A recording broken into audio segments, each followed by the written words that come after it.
Welcome, listeners. Thank you for joining us for Tuesday's Elko Live here on KELK. Today is Elko City Council meeting day, so this afternoon, beginning at 4 o'clock, the council will meet in regular session. And today's guest in studio is our Assistant City Manager, Dale Johnson, joins us. We'll go over the agenda. There's some little added extras, some bonuses, things we'll talk about today, per usual. Welcome, Dale. It's always a pleasure to get caught up with you. Yeah, thanks for having me again. Yeah. Been on quite a bit lately. And that just tells us how busy our city administration is. A lot of traveling, taking care of business, League of Cities meetings, things like that. Yeah, that's where Jan and the mayor are today. So, yeah. We appreciate the opportunity. Yeah, definitely. Our Mayor Pro Tem, Giovanni Puccinelli, will be leading this afternoon's council meeting in his absence. So. Yep, he will. 2 meetings in a row. He's getting kind of used to that. Yep. Yes. So, so we'll talk about. Let's talk about the big, exciting news. I think first, because most people will be relieved to hear, Dale, that with the parade on Friday, we're going to have the usual parade route. Is that right? Yep, we will have the regular parade route starting down in the corridor, going down to 4th Street, then 4th Street up to Idaho, and it'll end down on 11th Street in Idaho. With that, the corridor paving is complete, so that's a pretty good milestone. That's great. We had a little extra during the ghost tours last week because we got to traipse through some of the construction area in the dark, but we had lanterns. We had guided, people were guiding us, Dale, so it was okay. But yeah, pavement now, huh? Yep, we got pavement. The majority of the sidewalks are done. There was one portion at the corner of 6th and Commercial that they were pouring this today. Ooh. So hopefully we get that completed, and then with the asphalt being done, we're pretty close to wrapping the project up for the season. We will have the landscape crew back in the spring to do a few things. That block between 5th and 6th on Commercial still needs all the plants and trees and things like that. That'll be a beautiful spring project, something to really look forward to. And Dale, this project was paid for in advance, right? This is one of those projects the city, the General Improvement District the RDA put money aside for. Yep, they did. We roughly had about $2.5 million for the project, and we're going to be under that budget, so there'll be some funds left over. That's great. So the parade on Friday, Nevada Day Parade, lineup starts at 10.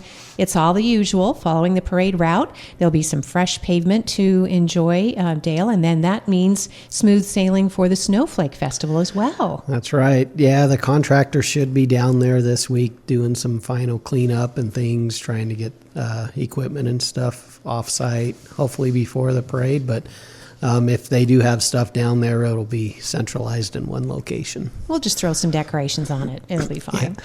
And the Elko Area Chamber Snowflake Festival, Parade of Lights, Candy Cane Lane, that is going to be December 13th. So just wanted to remind everybody it'll be a magical day stretched into the evening in downtown Elko, December 13th. Yep, everybody looks forward to the Snowflake Festival, and we always have a lot of people come out and enjoy themselves, and it's a great time to kick off the holiday season. Really is. So a lot to look forward to in that new RDA project. Again, going into the year with it paid for, that's such a good feeling as well. It is. Super cool. So we'll also mention people can help keep the wastewater system or the storm drain. These are storm drain collection with the leaf collection project, right, Dale? Tell us about that. So, our leaf collection project, our public works group goes around, picks up the bags that residents leave out.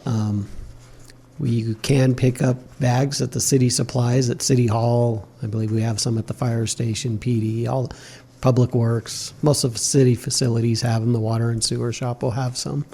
So, and those are free for the community to come get, and then we ask you collect your leaves and branches, whatever you have, and then Public Works crew will come around and pick them up. Yeah, and the reason that the bags are supplied, again, listeners, it's not because the city's just in a generous mood. It's because it is important to the stormwater so we don't get flooding in those drains. Yep. Yeah, it backs up the drains, the grates on them. We get them stuck in the storm drains. Then they make their way down to the river as well. So trying to keep all that organic out of the stormwater system in the rivers benefit to the community. All right. Speaking of benefit to the community, veering back onto the City Council agenda for this afternoon's meeting that starts at 4 o'clock, we're visiting with Dale Johnson. He's our Assistant City Manager, and he'll be among those presiding over the meeting this afternoon. And pretty cool, we have a presentation about the Recreation Center swimming pool.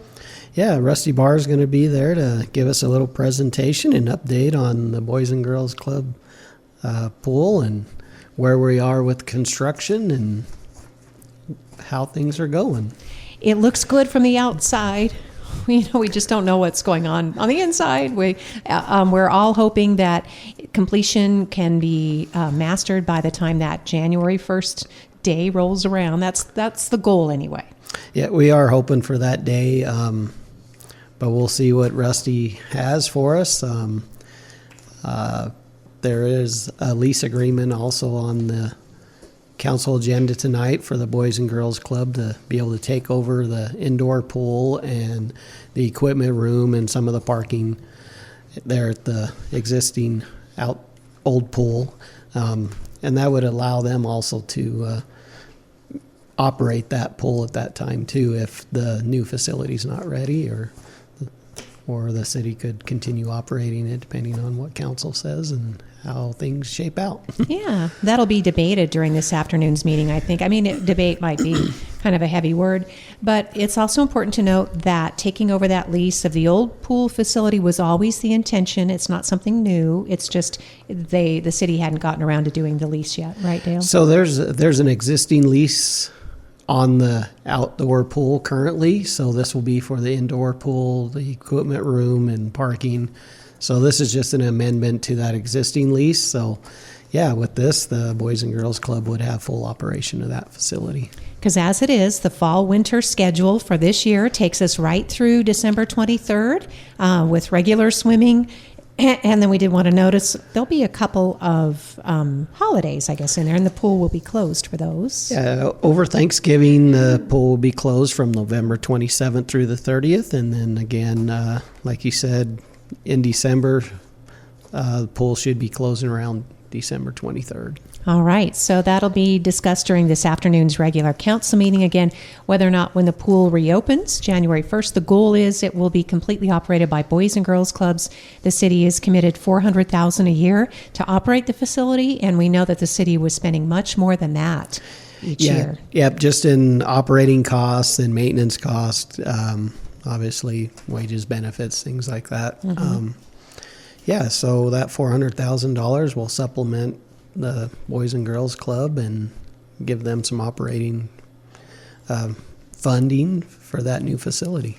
And it will be a public facility, just to remind people, and I'm sure that we can look forward to seeing their schedule published soon, because the city right now has swimming for tots and lap swim and aerobics, open swim. They have quarterly passes, daily passes, punch cards, all kinds of incentives. Our swim team, the Anacondas, uses the pool, and I'm sure those things will be going forward. We'll just hear more about it from Rusty. Yeah, I know Rusty's got a plan in place, and I've heard there's a brochure coming out with all the schedule and things like that. So we're all looking forward to seeing that. All right. We'll look forward to it. Rusty's running a club, again, with hundreds of boys and girls in both Elko, Spring Creek. They expanded. I believe they're in Battle Mountain as well as in Wells and Carlin, too. Carlin, Wells, I believe they're in Winnemucca. They're all over the state. I don't know that the Winnemucca one's connected. I'm not sure if they're connected with this. Exactly. So busy, but taking care of kids. And again, thinking about all the kids. And during this government shutdown time when, subsidies for food, for snacks, for things, for clubs, for after school, those may be stretched. So if you're a parent, maybe you could think if you can afford to send an extra box of granola bars or something to school with your kids. Yeah, that could be helpful. Yep, that always helps. Yeah, definitely. So talking with Dale about what else is on the agenda, it's always nice to see when the city gets to save money, getting a break on the Hot Springs Road repair project. Yeah, that was a smaller project with a significant price tag, I guess you could say. It's our bid day cost was $399,600. We were able to finish that project under budget, even though we had a couple change orders along the way. One of them was some culverts we added under the road near the railroad tracks to extend the water down farther away from the roadway. And then some fiber matting that we put in between the railroad tracks to hold the pavement there. The final contract amount was $337,000, so we saved about $85,000 on that project. And Dale, this is one of those projects that people may not see it or use it very much, but it was an essential, right? It had to be done. Yeah, it was an essential. We're liable to maintain the at-grade railroad crossing there at Hot Springs Road, and if you're not familiar where that's at, it leads you over to the humanitarian camp, the water and sewer shop, and the wastewater reclamation facility. So it's done. It's done. All right, so that's on the agenda for this afternoon. I think it's final acceptance, right? Yeah. Yeah, okay. And we are skipping around a little bit, but under new business, that's what you talked about, the lease for the outdoor swimming pool. That's, I think you may have covered that, but anything you wanted to elaborate on? Not a whole lot on that one. It's just an agreement between the city and the Boys and Girls Club to have them operate the entire facility. All right. Also under new business today, consideration possible approval, waiving curb, gutter, sidewalk, and some half-street improvements along Metzler Drive. These are always a little bit sticky, right? Yeah, this one's been an ongoing subject for a number of years. In 2001, one of the homeowners there on Metzler came to city council and asked for a curb gutter sidewalk waiver, and that was granted back in 2001. And then in 2012, 2013, staff brought this back to city council because Metzler is pretty rural, even though it's within the city limits. There's a lot of constraints trying to build a road there. So they brought it back and declared it a rural road and said they could construct it with 12 inches of base, 3 inches of asphalt. And now we're bringing it back once again because the road is narrow. There's properties that the city would have to get right-of-ways on to even build the road. We need to determine if curb gutter sidewalks even feasible. It's just a bad situation, really. So. And is this the property that's in the vicinity of like Colt Drive, or is it? So it's not Bullion. It's not Bullion. Okay. If you're familiar with Montrose Glass there, and yes, across from Dale Drive. Mm-hmm. Okay. It's the road that runs up. There's a subdivision there. That's right across from that. There's a little subdivision. Okay. Subdivision on Sunrise.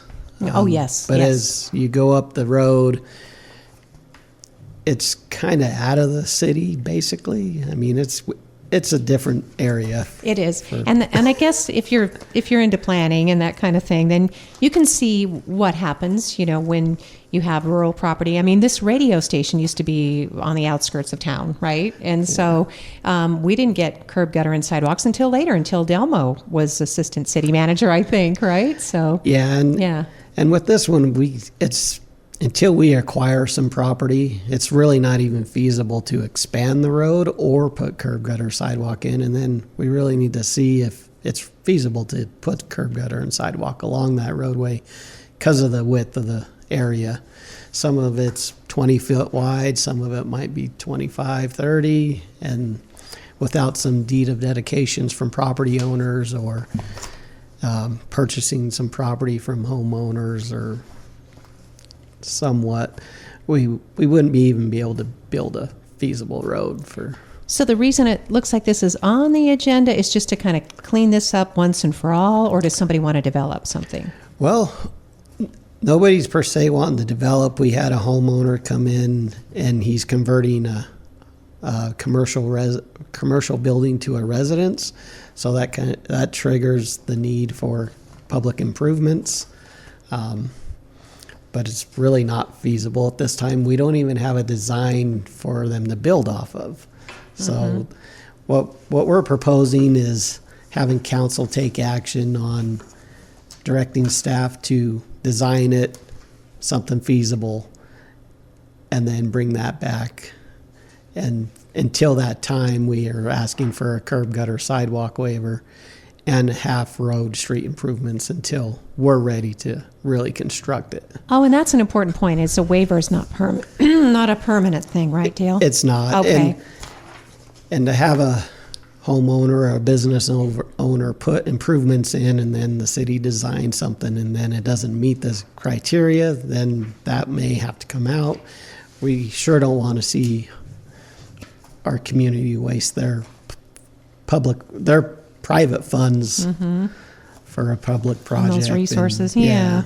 That makes sense, Dale. Okay, so that'll be up for discussion. Again, it's kind of more personal to the Metzler Road folks, but like I said, anytime you talk about waiving anything, then it gets people's attention. Yeah. Yep, but it'll cause. get us going on a design so we can really get something done up there. All right, and that's in the vicinity of Metzler Road. Jumping ahead, I want to make sure. Oh, there will be the first reading of the amendment of the Building Regulations Administrative Codes. Since we were on that topic, this seems to have a lot of support. Yeah, it does. We did do some public outreach with our building community and developers, and they've all attended the meetings. And yeah, it was just another step in the process to get the new codes adopted. So this is just reviewing our admin code and how we function within the city. And this will just be some updates so we can go forward with those new codes. All right. Also on the agenda for this afternoon's regular council meeting that opens at 4 o'clock today, there are a whole bunch of retail liquor licenses. It must be the holiday season.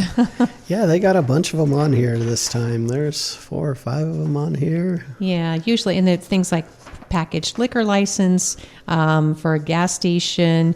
The one that might be interesting to parents is an application for a temporary liquor license at the Commercial Fun Center. That is promoted primarily as a children's or a family center, but obviously the police chief would sign off on this with due diligence. Yeah, so. he would. He would Yeah. make sure all the boxes are checked. And It is Nevada, after all. Yeah, it is so. Nevada, and it's probably a way to bring those adults into the facility as well. Yeah, that's right. When, It's a when little. they have their children there. I remember one particular trip to Disneyland when someone couldn't find a beer and they were pretty unhappy.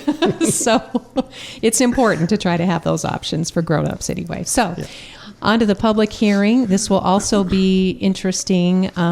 Dale, I think, tell us about that. That's actually, that's really cool. We were talking about that because that dates back to planning and having shovel-ready plans when we had a windfall of money. Yeah, this is a tentative map for the Tower Hills Unit Number 5.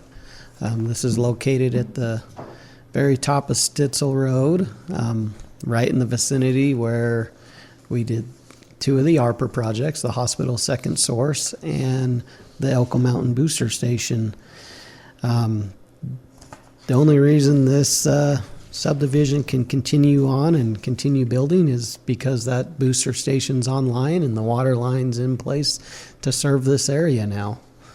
Yeah, and so we could get, and this is totally up to the developer, but it's review and consideration possible action to conditionally approve the map for the Tower Hill unit. That's a proposed division of some almost 6 acres of property into 14 lots. Yeah, it'll be 14 new residential homes for the community. And yeah, it's nice to see our ARPA funds are paving the way for future growth in the city. Yeah, we know that Exit 298 also was the benefit of that. And is that lift station done now, Dale? So the lift station itself was not part of ARPA, but the Cattle Drive water project was, and that's the water line that had extended the 18-inch water main down from Mountain City Highway to the Komatsu area to supplement their water. The exit 298 lift station, the force main is almost complete. They are tentatively going to have the pipeline portion of that project complete, hopefully this week. With the holiday, that could change. There was some things that changed at the receiving manhole where everything ties into the existing system, where they had to do some field fitting and redesigning on site to get it all to work, because there was reuse pipelines and the sewer pipelines all in the vicinity of the manhole, and there wasn't enough room to put in the new infrastructure. So they're going through some little design changes and Had to get creative. having to get created, but that's allowed to be done when you're doing utility projects, and the state, as long as the engineer signs off on it, the state's good with it. Oh, good. So those more progress to report. And again, come springtime, maybe we'll see even more development, more progress in those areas. Yeah, and it's nice to have a contractor on site that can do this work and come up with ideas on how to make things work, and then bring the engineers and city staff into play on it and get it done without ceasing the project and waiting. So Yeah, that does make better use of taxpayer resources for sure. Yep. Dale Johnson is our assistant city manager, and I want to make sure I didn't gloss over anything on the agenda today before we talk about next week's special meeting. there's not. I think we've covered. We covered a lot of on here. a lot of exactly. Yeah. So we tried to cover the highlights. There might be some nuts and bolts in there, and so we apologize if among those nuts and bolts. Oh, there was one concept. Okay, let me look, because I did go back and read the NRS because I thought this was interesting. You know what I'm talking about. The universal bar card. There is a brothel owner who is requesting that a universal bar card would permit brothel bartenders to work at any licensed brothel or bar within the city of Elko under a single work card. Now, he suggested in his correspondence that the city has such a thing, but in the research that I did, as provided by the city attorney's office, I didn't see that we have a universal bar card. Yeah, in our city code we don't. So if It's an idea. If this idea is approved, then staff could go back and change the code to implement a single-use bar card for multiple facilities. Should be an interesting discussion. I wonder if any other Nevada cities, because, Elko, it's a privileged license, especially for a brothel. So why you would want to just have floating bartenders? You would think you'd want one person assigned, to your establishment, but yeah, I don't know. Not positive on that. Yeah, you're not an owner, so yeah. So it's an idea. I'm sure he's got some reasoning why, and I'm sure they'll be at the meeting to present their case and see what council decides. All right, so that will be up for. That was an interesting one. I did have a small. Okay, anything else on the agenda that, like I said, I may have missed over?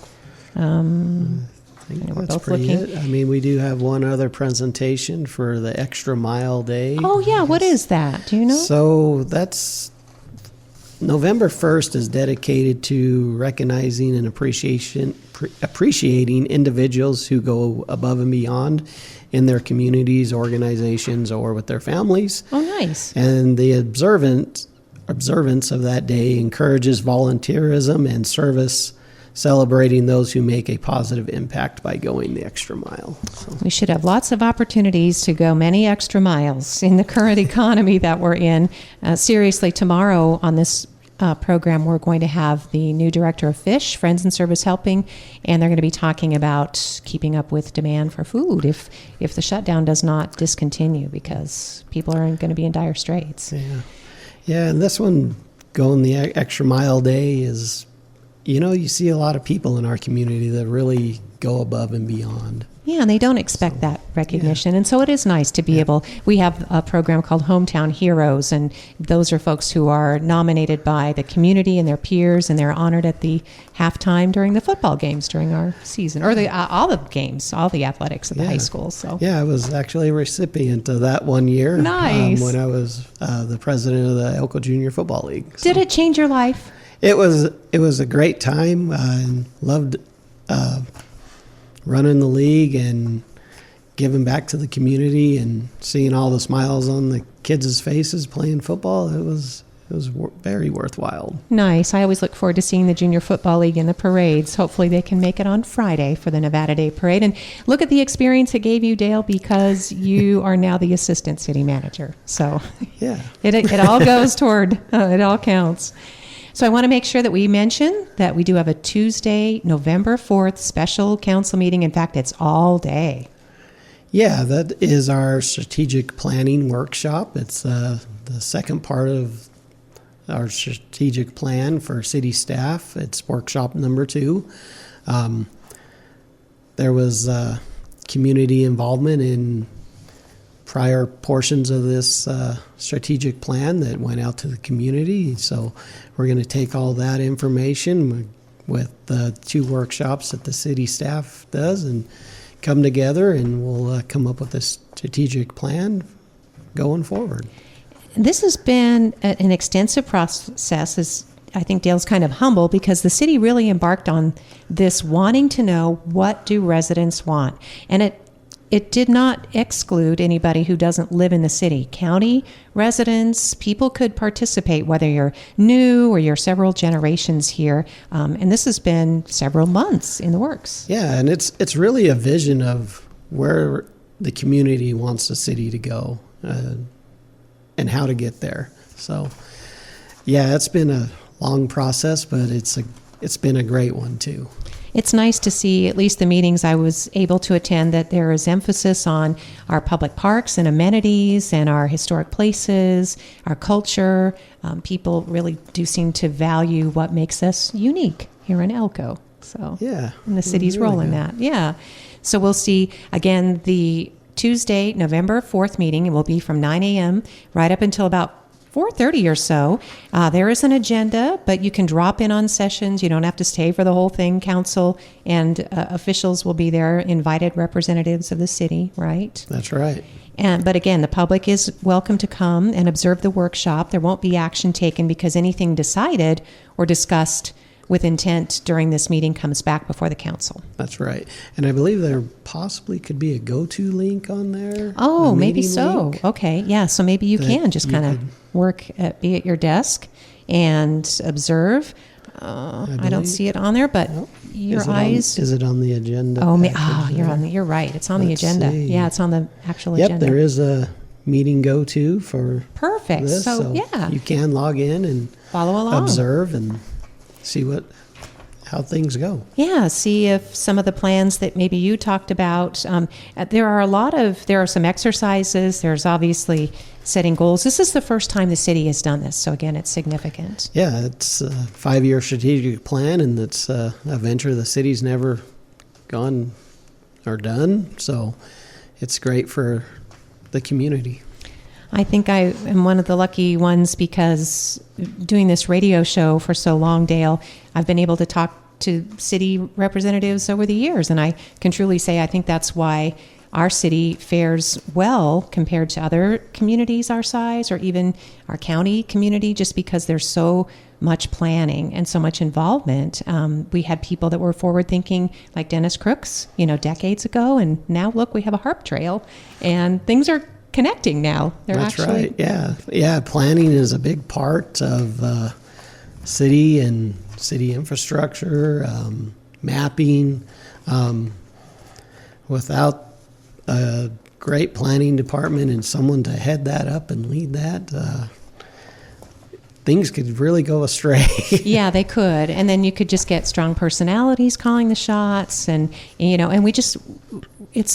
we have Cathy Laughlin's done all the work on the RDA, for example. Dale, your crew, your team, all the work on the infrastructure, in public works. The street crews you talked about, Paul Algerio and his crew, the work that they do in stretching the city resources, paving parking lots and things. There's a lot of consideration. So Yeah. I actually had the honor of attending the American Planning Association meeting for Nevada last week in Minden, Nevada. That was a great conference, and Cathy Laughlin was actually selected as planner of the year for the state of Nevada. So Oh my goodness! I'd Why? like to- Yeah, we would need to get Cat. Oh, I bet. I hope she was there to receive that award. She was She there. was there. She was there. So yeah, Dale, that's it's a great honor for her and For the for what city. she does in the city. And wow. yeah, Well, that's wonderful news. We should have started. We should be shouting that from the rooftops. Elko City Planner Cathy Laughlin has been named City Planner of the Year for the entire state of Nevada. that's correct. Congratulations. Congratulations. Yes, Dale, thank you.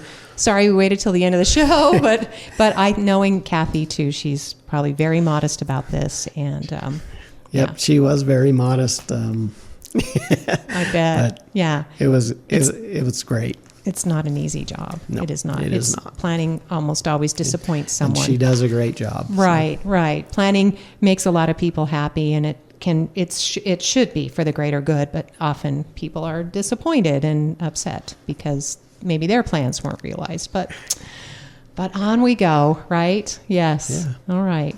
Well, I want to make sure we got to everything you were hoping to. Did you have one more thing on your list? Nope. You wrote a note? That was it. That All was right. it. You Wanted spilled to the make sure beans. we threw that in there Well, thank because you. it's a well-deserved thing for the city and especially Cathy. Yeah, that's terrific news.